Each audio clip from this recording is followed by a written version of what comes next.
दरम्यान जॉर्डनमधील सुरू असलेल्या जागतिक कुस्ती स्पर्धेत ग्रीक रोमन विभागातून भारतीय संघाच्या साईनाथ पारधी या आदिवासी युवकानं कांस्य पदक पटकावलंय। 51 किलो वजन गटात त्यानं ही कामगिरी केली आहे। कझाकिस्तानच्या येरासी मुस्सान या पैलवानाला 3 विरुद्ध 1 गुणांनी चितपट करून साईनाथनं यश संपादन केलंय।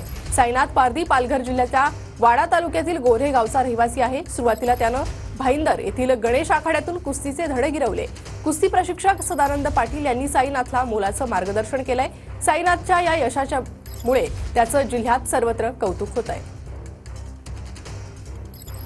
पहिले खूप गरीब परिस्थिती, पहिले कामं करायचं हुडकायचं तेव्हा चांगले होते, पण ते जिथून अक्षेपण झालं ना तिथून पोरा पण झाले, म्हणजे शाळा शिकणारा तर तेवढ्यातच अक्षेपण झाला।